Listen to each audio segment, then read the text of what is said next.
Hello guys, welcome back to another video. I hope आप लोगों की तैयारी बढ़िया चल रही होगी। जैसा कि हम सभी को पता है कि यूपीएससी प्रीलिम्स 2026 के फॉर्म्स आउट हो चुके हैं। आई होप आप सबने वो केयरफुली भर दिए होंगे। उसी चीज़ को ध्यान में रखते हुए हम अपना पॉलिटी का सिलेबस काफ़ी तेज़ी से कवर करने की कोशिश करेंगे कि आपके पास सफिशिएंट टाइम हो रिविजन का भी। आज का हमारा लेक्चर रहने वाला है पार्लियामेंट्री फॉर्म ऑफ गवर्नमेंट के ऊपर। बेसिकली एक डेमोक्रेसी जो होती है उसके पास दो ऑप्शंस रहते हैं कि या तो आप parliamentary form of government establish कर सकते हैं अपनी कंट्री के लिए, या फिर presidential form of government establish कर सकते हैं। मोर और लेस हर डेमोक्रेटिक कंट्री में इन्हीं दोनों सिस्टम्स का यूज किया गया। तो दोनों में फर्क क्या होता है? Basically parliamentary form of government and presidential form of government का डिफरेंशिएशन जो है, it is on the basis of nature of relation between the executive and legislative organs. अब तीन ऑर्गन्स ऑफ गवर्नमेंट होते हैं: executive, legislature and judiciary. Legislature laws बनाता है, executive जो है लॉज को इम्प्लीमेंट करता है, एंड जुडिशरी का काम होता है कोई भी डिस्प्यूट हो रहा है तो उसको रिजॉल्व करना। बेसिकली इनका डिफरेंशिएशन इन्हीं दोनों ऑर्गन्स के रिलेशन के बेसिस पे होता है। पार्लियामेंट्री सिस्टम में क्या होता है कि एग्जीक्यूटिव ब्रांच जो होती है, it is responsible to legislature for its policies and act. Parliamentary form of government India, UK, Canada जैसी कंट्रीज ने अडॉप्ट किया है। प्रेसिडेंशियल सिस्टम में देखें तो executive is not responsible to legislature for its policies या फिर कोई एक्ट बना दी, and it is independent of legislature. Example इसके जैसे यूएसए हो गया, ब्राजील हो गया, रशिया हो गया, श्रीलंका हो गया। अब इंडिया के पास ऑप्शंस थे कि पार्लियामेंट्री गवर्नमेंट चुने या फिर प्रेसिडेंशियल गवर्नमेंट चुने। इंडिया ने पार्लियामेंट्री गवर्नमेंट को क्यों चुना?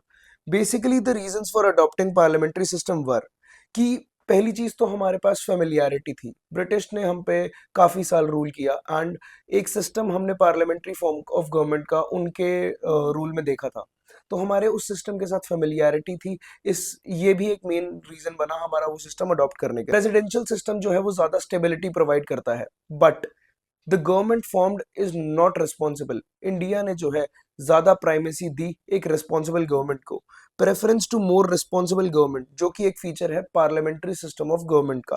प्रेसिडेंशियल सिस्टम स्टेबिलिटी ज्यादा देता है बट रिस्पॉन्सिबिलिटी कम होती है उसके अंदर।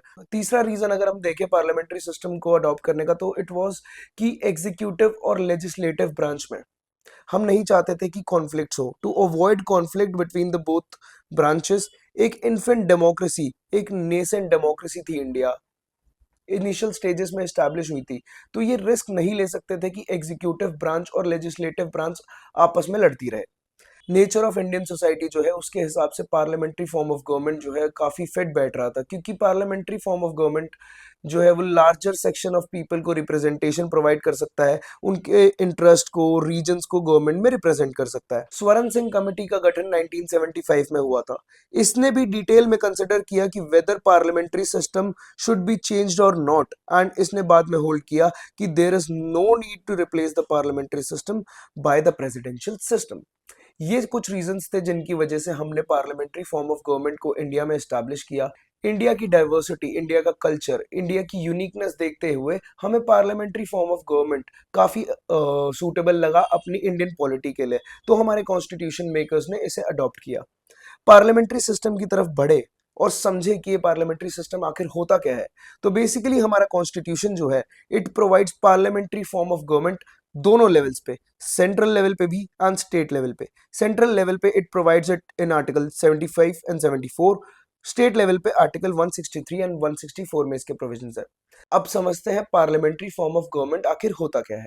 पार्लियामेंट्री फॉर्म ऑफ गवर्नमेंट में बेसिकली जो हेड ऑफ गवर्नमेंट होता है वो प्राइम मिनिस्टर होता है। प्राइम मिनिस्टर की एक काउंसिल ऑफ मिनिस्टर्स भी होते हैं, अलग अलग डिपार्टमेंट्स उनको दिए जाते हैं ताकि एफिशिएंट तरीके से गवर्नमेंट अपना काम कर सके। प्रेसिडेंशियल सिस्टम में यही प्रेसिडेंट एक्चुअली में गवर्नमेंट का हेड होता है। पार्लियामेंट्री सिस्टम में प्राइम मिनिस्टर हेड है। हमारे यहाँ प्रेसिडेंट की भी पोजीशन है, but he is nominal head, वो सिर्फ नाम नाम के हेड है। He is the head of the state, India उनके नाम से रिप्रेजेंट हो रहा है, बट जो रियल हेड है वो प्राइम मिनिस्टर है। उसके बाद उनकी काउंसिल ऑफ मिनिस्टर्स आ जाती है। ठीक है, तो पार्लियामेंट्री गवर्नमेंट को काफी नामों से जाना जाता है, जैसे कि cabinet form of government, responsible government, Westminster model of government, prime ministerial model of government. Parliamentary government जो है वो जापान कनाडा, ब्रिटिश, इंडिया जैसी डेमोक्रेसीज में प्रेवलेंट है। आइवर जेनिंग्स जो है वो कहते हैं कि parliamentary system is also called the cabinet system. क्यों कहते हैं हम कैबिनेट सिस्टम इसे? क्योंकि इसमें कैबिनेट का एक बहुत मेजर रोल होता है, उसकी एक बहुत इंपॉर्टेंस होती है। Cabinet is basically council of ministers and the prime minister itself. Responsible government भी इसे कहा जाता है। क्यों? क्योंकि कैबिनेट जो है वो रियल एग्जीक्यूटिव है, is accountable to the parliament. Parliament हमारा लेजिस्लेटिव ऑर्गन है एंड हमारे रियल एग्जीक्यूटिव पार्लियामेंट को रिस्पॉन्सिबल है अपनी एक्ट्स के लिए, अपनी पॉलिसीज के लिए, अपने जो डिसीजंस वो ले रहे हैं उन चीजों के लिए, as long as they stay in office. Parliamentary government जो कि सिस्टम हमने इंडिया में अडॉप्ट किया है, इसके फीचर्स देखें तो first feature is nominal and real executive. President जो होता है, इंडियन प्रेसिडेंट जो है, he is the head of the state. वो एक नॉमिनल एग्जीक्यूटिव होते हैं, डी ज्यूरे और टाइटुलर हेड, मतलब कि वो नाम के हेड होते हैं। He is the head of the state. सारे जो भी इंटरनेशनल ट्रीटीज हो रही हैं, जो भी कन्वेंशंस हो रही हैं, वो प्रेसिडेंट के नाम पे होंगी, but he is not the real head of the government. वो सारी चीजें हमारी कंट्री में कंट्रोल नहीं कर रहे हैं। Then comes the prime minister who is the head of the government, real executive, और उनको हम डी फैक्टो हेड भी कहते हैं। आर्टिकल 74 जो है, इट प्रोवाइड्स कि एक काउंसिल ऑफ मिनिस्टर्स होना चाहिए, headed by the prime minister to aid and advise the president in exercise of his functions. तो प्रेसिडेंट जो है बेसिकली एक नॉमिनल हेड है जो फंक्शन करते हैं प्राइम मिनिस्टर और कैबिनेट की एडवाइस पे। जो एडवाइस प्रेसिडेंट को टेंडर की जाती है by the prime minister and council of ministers, it is binding on the president as per 42nd constitutional amendment act 1976। President जो है, it he can send back that advice for reconsideration, but अगर reconsider करने के बाद भी same advice president को दोबारा दी जाती है तो he has to follow it. It is binding on the president. Second feature हम देखते हैं पार्लियामेंट्री गवर्नमेंट का, तो है मेजोरिटी पार्टी रूल। पार्टी चाहे कोई भी हो, चाहे सिंगल एक पार्टी है या फिर कोलिजन में है पार्टीज, जो भी मेजोरिटी सीट सिक्योर करता है लोकसभा में, it forms the government. Leader of that party, चाहे कोलिजन का या सिंगल पार्टी का, बिकम्स द प्राइम मिनिस्टर। जैसे बीजेपी का लीडर है नरेंद्र मोदी जी, तो वो हमारे प्राइम मिनिस्टर बनते हैं क्योंकि उनकी पार्टी ने मेजोरिटी सीट सिक्योर करी है लोकसभा में। अदर मिनिस्टर्स जो काउंसिल ऑफ मिनिस्टर्स होते हैं वो अपॉइंट किए जाते हैं by president on the advice of prime minister. तीसरा फीचर है इसका कलेक्टिव रिस्पॉन्सिबिलिटी। जो प्राइम मिनिस्टर है एंड काउंसिल ऑफ मिनिस्टर्स हैं, they are basically collectively responsible to parliament in general and Lok Sabha in particular. ये जो स्टेटमेंट है इसको आपको ध्यान रखना पड़ेगा कि कलेक्टिव रिस्पॉन्सिबिलिटी तो है, parliament in general and Lok Sabha in particular, article 75 ऐसा कहता है। बेसिकली मिनिस्टर्स जो हैं वो कोई भी एक्ट करते हैं, वो कोई भी डिसीजन लेते हैं, वो कुछ भी अपना पावर्स का यूज कर रहे हैं, तो वो उन चीजों के लिए अकाउंटेबल है टू द पार्लियामेंट जो कि लेजिस्लेटिव ऑर्गन है। काउंसिल ऑफ मिनिस्टर्स हो गए एग्जीक्यूटिव का पार्ट एंड पार्लियामेंट हो गया हमारा लेजिस्लेचर का पार्ट। तो एग्जीक्यूटिव जो है वो लेजिस्लेचर को रिस्पॉन्सिबल है अपने सारे एक्ट्स के लिए। ये इसलिए बेसिकली इंपॉर्टेंट है क्योंकि मिसयूज ना कर सके एग्जीक्यूटिव, अपने अंदर जो पावर्स हैं उन सारी चीजों का मिसयूज करके कोई आर्बिट्रेरी लॉज ना बना सके, इसलिए ये रिस्पॉन्सिबिलिटी काफी यूजफुल दिखती है इंडियन सिस्टम के हिसाब से। लोकसभा जो है वो काउंसिल ऑफ मिनिस्टर्स को रिमूव कर सकती है by passing a vote of no confidence. तो लेजिस्लेटिव ऑर्गन जो है बेसिकली वो एग्जीक्यूटिव को रिस्पॉन्सिबल होल्ड कर सकते हैं अगर वो सही से काम ना कर रहे हो या फिर अपनी पावर्स का मिसयूज कर रहे हो। जॉइंट अकाउंटेबिलिटी होती है काउंसिल ऑफ मिनिस्टर्स की for their actions, decisions and outcomes. Political homogeneity, basically जो members of council of ministers होते हैं ये सेम पॉलिटिकल पार्टी से होते हैं, जो सेम आइडियोलॉजी, सेम गोल्स और सेम पर्सपेक्टिव जो है वो कैरी करते हैं। इससे फायदा क्या होता है कि एफिशिएंट डिसीजन मेकिंग होती है और गवर्नमेंट में भी जो है स्टेबिलिटी बनी रहती है। अगर एक कोलिशन गवर्नमेंट का केस होता है कि एक सिंगल पार्टी पावर में नहीं है, कोलिशन गवर्नमेंट है, अलग अलग पार्टीज के कुछ कुछ लोग मिनिस्टर्स बने हुए हैं, तो जो मिनिस्टर्स हैं वो बाउंड होते हैं बाय कंसेंसस। कोई भी चीज पर डिसीजन लेना है तो मेजोरिटी जो कहेगी वो डिसीजन लिया जाएगा।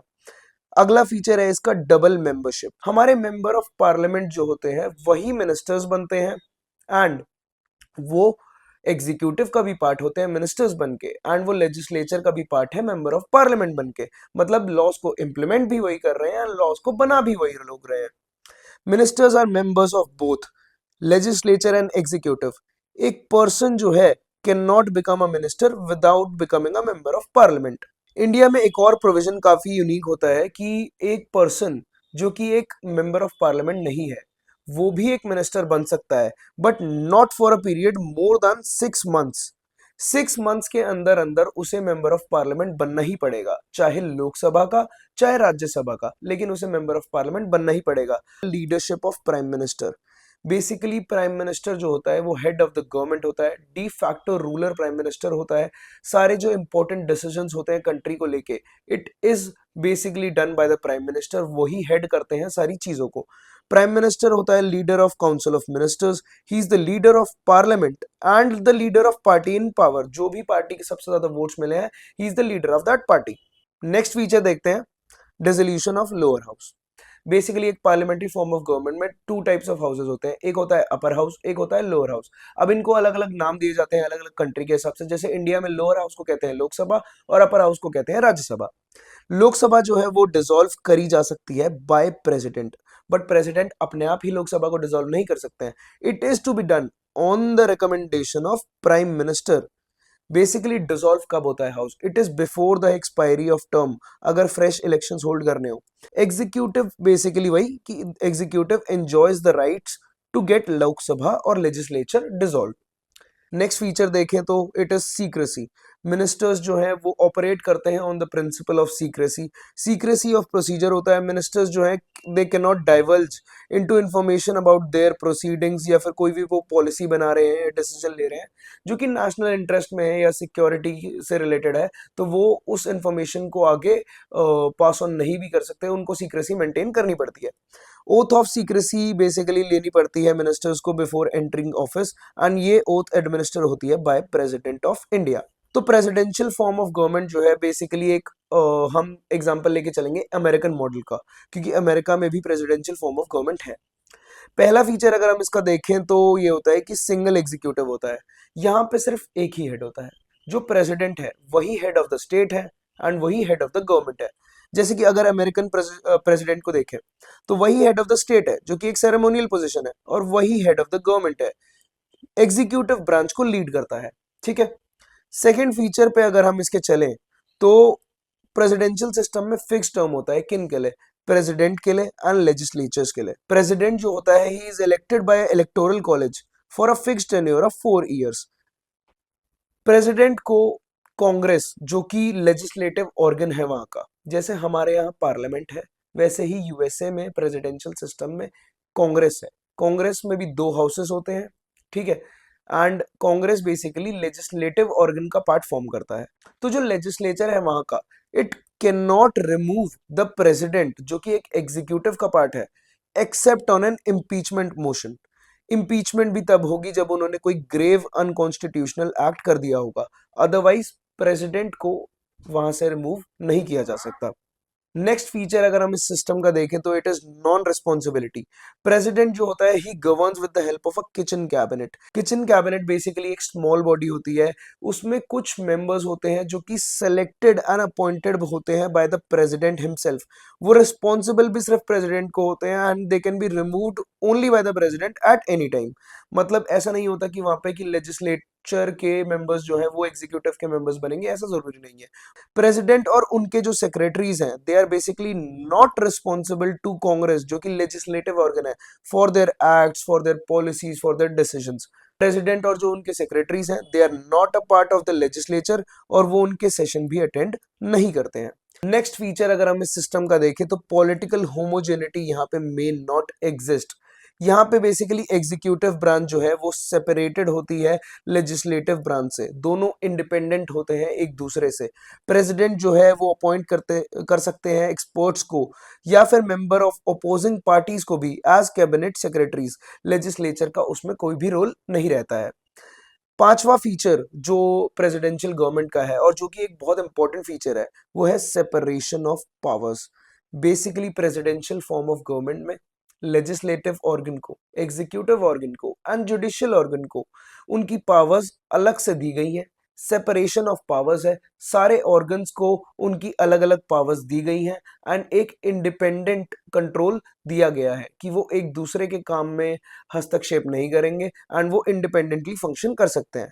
तो बेसिकली वही है, each branch operates in its own domain. Basically इसका फायदा क्या होता है, it basically prevents concentration of powers, मतलब किसी भी एक ऑर्गन को ऑल टू पावरफुल नहीं बनाना होता है एंड कोई भी साइमल्टेनियस मेंबरशिप नहीं होती, मतलब individual can serve in one branch at a time. मतलब या तो आप प्रेसिडेंशियल गवर्नमेंट में लेजिस्लेचर के पार्ट हो सकते हो या फिर आप एग्जीक्यूटिव के पार्ट हो सकते हो, दोनों में एक साथ आप पार्ट नहीं हो सकते।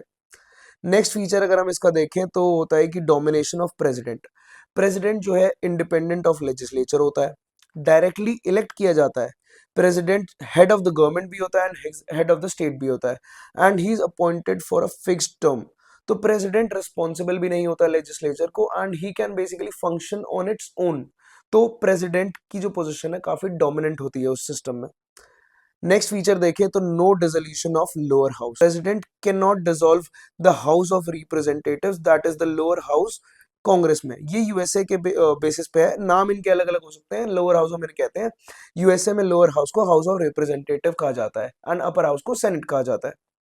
नेक्स्ट फीचर अगर हम इसका देखें तो दैट इज सीक्रेसी। सीक्रेसी यहाँ भी होती है, प्रेसिडेंट और उनके जो एडवाइजर्स होते हैं they can with hold information from Congress जो कि लेजिस्लेटिव ऑर्गन है या फिर पब्लिक से भी, किस चीज के लिए, to protect national security and confidential होती है कुछ डिसीजन मेकिंग की प्रोसीजर्स, कुछ पॉलिसीज ऐसी होती है जो हर किसी को नहीं बताई जा सकती, तो वहां वो सीक्रेसी मेंटेन कर सकते हैं।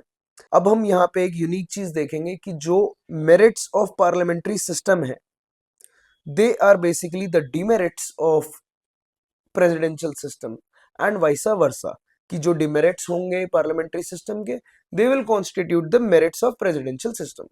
कैसे वो हम देखते हैं। पहले बात करते हैं मेरिट्स ऑफ पार्लियामेंट्री सिस्टम की। इसमें होता है harmony between the legislature and executive.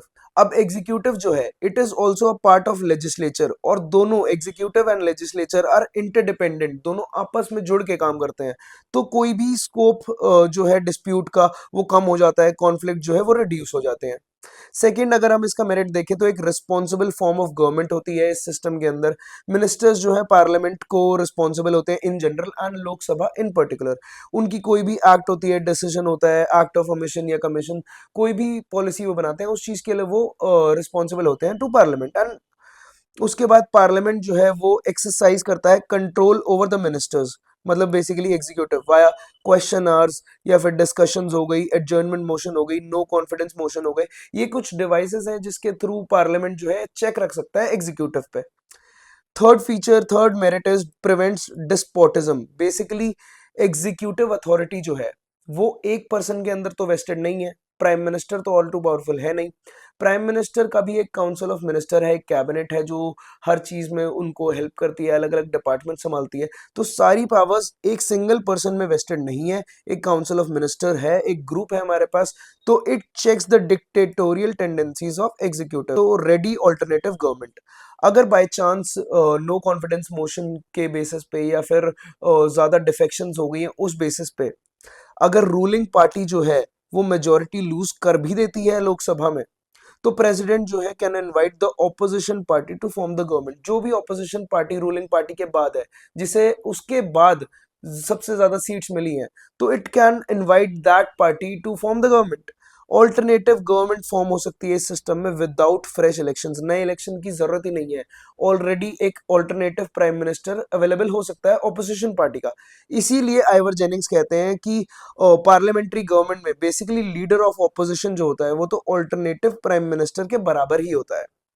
Fifth feature अगर हम फिफ्थ मेरिट अगर हम इसका देखें तो वाइड रिप्रेजेंटेशन। कोशिश प्राइम मिनिस्टर की भी यही रहती है कि एक वाइडर रिप्रेजेंटेशन के साथ, इंडिया क्योंकि इतनी डाइवर्स है, इतने सारे कल्चर्स है, इतने सारे रीजन्स है, रिलीजन्स है, तो सबकी एक नीड को केटर करने के लिए एक wide representation council of ministers में प्रोवाइड कराई जा सके।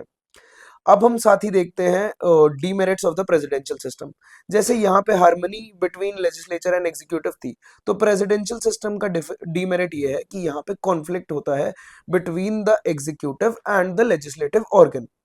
अगर प्रेसिडेंट और जो लेजिस्लेटिव मेजोरिटी है डिफरेंट पार्टी से हुए, तो ऑर्डिनरी लेजिस्लेटिव प्रोसीजर हिंडर हो सकता है, जो भी नेसेसरी लॉज पास होने हैं उनमें दिक्कत हो सकती है, स्लो डिसीजन मेकिंग होगी एंड एफिशिएंसी जो है वो भी रिड्यूस हो सकती है।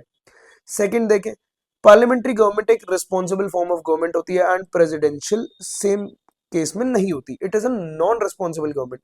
एग्जीक्यूटिव ब्रांच जो है वो रिस्पॉन्सिबल नहीं होता लेजिस्लेचर को फॉर देयर एक्ट्स, पॉलिसीज और decision.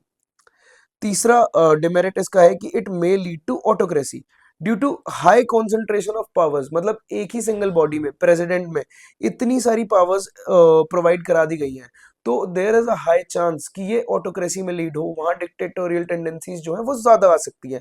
Narrow representation, basically presidential form of government में प्रेसिडेंट को पावर्स होती है कि वो अपने कैबिनेट सेक्रेटरीज खुद चूज कर सकते हैं, वो किसी एक्सपर्ट को चूज कर सकते हैं या पर्सन उनका कोई खास हो उनको चूज कर सकते हैं। तो वहां पे बड़ी एक नैरो रिप्रेजेंटेशन हो जाती है, हर सेक्शन को रिप्रेजेंटेशन नहीं मिल पाता। आप अगर पार्लियामेंट्री सिस्टम के मेरिट्स याद रखते हैं तो उसका exact opposite is the demerit of presidential system. अब आगे देखें तो यहां भी सेम है, डीमेरिट्स जो है पार्लियामेंट्री सिस्टम के, उनको अगर ऑपोजिट कर देंगे तो they become the merits of presidential government. Demerits देखते हैं पार्लियामेंट्री सिस्टम के। डीमेरिट पहला ये होता है कि एक अनस्टेबल गवर्नमेंट फॉर्म होती है, कोई गारंटी नहीं है कि कोई भी गवर्नमेंट जो फॉर्म हुई है, रूलिंग गवर्नमेंट जो है वो अपना टेन्योर कंप्लीट करेगी भी या नहीं करेगी। कोई नो कॉन्फिडेंस मोशन अगर हो जाता है, मेजोरिटी जो सीट्स हैं अगर वो डिफेक्ट होनी चालू हो जाती हैं, अगर इंडिविजुअल एमपीज दूसरी पार्टी में जाने लग जाते हैं रूलिंग पार्टी को छोड़ के, अगर मल्टी पार्टी कोलिजन है और एक पार्टी के अकॉर्डिंग कोई चीज नहीं हो रही एंड वो अपना सपोर्ट खींच लेते हैं, तो काफी अनस्टेबल गवर्नमेंट बन जाती है। कुछ एग्जांपल्स ऐसे हमारे इंडियन गवर्नमेंट्स में देखने को भी मिले हैं, जैसे कि मोरारजी देसाई जी के टाइम पे, आई के गुजराल जी के टाइम पे, करण चरण सिंह जी के टाइम पे, वीपी सिंह जी के टाइम पे, ऐसी काफी चीजें हुई जो दर्शाता है कि पार्लियामेंट्री सिस्टम बेसिकली एक अनस्टेबल गवर्नमेंट फॉर्म करता है। नो कॉन्टिन्यूटी ऑफ पॉलिसीज, जैसे ही रूलिंग पार्टी में चेंज होता है तो पॉलिसीज भी चेंज होने लग जाती हैं। अब एक पार्टी पहले कोई पॉलिसी लेके आई, अगर दूसरी पार्टी, ऑपोजिशन पार्टी बाद में पावर में आती है तो वो सबसे पहले उस पॉलिसी को बंद करती है।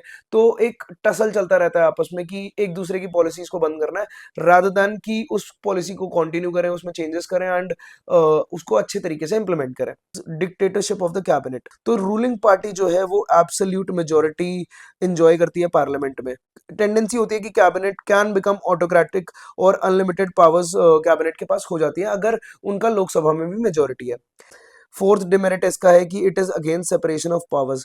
इंडिया में कोई भी स्ट्रिक्ट सेपरेशन ऑफ पावर नहीं है, ये तो आप जान ही चुके हैं, क्योंकि एग्जीक्यूटिव लेजिस्लेचर का ही पार्ट है, जो एमपी है वही तो मिनिस्टर बन रहे हैं, तो सेपरेशन स्ट्रिक्ट नहीं है हमारे कंट्री में। तो legislature and executive are together, inseparable है। कैबिनेट जो है acts as the leader of legislature plus executive, तो बेसिकली इस सेपरेशन ऑफ पावर्स थ्योरी के अगेंस्ट ही जाता है, दोनों इंडिपेंडेंट नहीं है, इंटरडिपेंडेंट है। ठीक है, government is run by amateurs.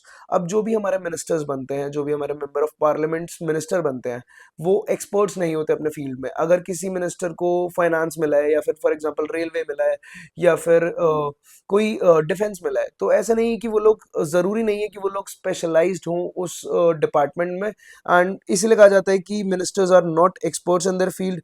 और prime minister's choice for minister restricted होती है कि वो सिर्फ एमपीज को ही चुन सकते हैं एंड एक्सटर्नल सोर्सेज से, मतलब एक्सपर्ट्स को नहीं बना सकते मिनिस्टर्स। जनरली यही होता है इस सिस्टम में। अब देखें कि इसके डिमेरिट्स अगर ऑपोजिट हो तो प्रेसिडेंशियल सिस्टम के मेरिट्स बन जाते हैं।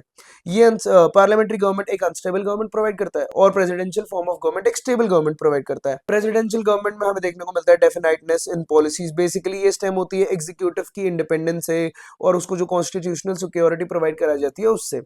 कंसिस्टेंट पॉलिसी इंप्लीमेंटेशन होता है यहाँ पे without the threat of no confidence motion, मतलब क्योंकि एग्जीक्यूटिव और लेजिस्लेचर सेपरेट ऑर्गन्स है, तो यहाँ पे ऐसा नहीं है कि नो कॉन्फिडेंस मोशन पास करके रूलिंग गवर्नमेंट को हटा दिया जाएगा। एक फिक्स टर्म के लिए वो काम कर रहे हैं, तो पॉलिसीज जो है वो कंटिन्यूटी में देखने को मिल जाती है।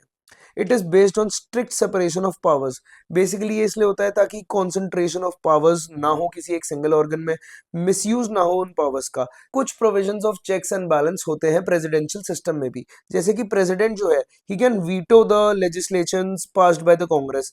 लेजिस्लेचर जो है has the power of impeachment, president को इम्पीच कर सकते हैं और वो बजट भी कंट्रोल करते हैं।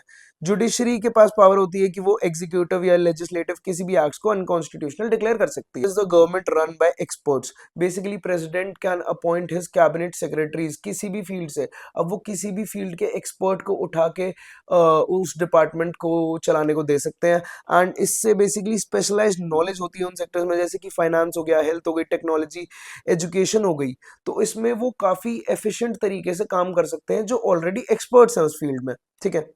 अब आगे देखते हैं कि Indian and British model of parliamentary government में क्या क्या फर्क है।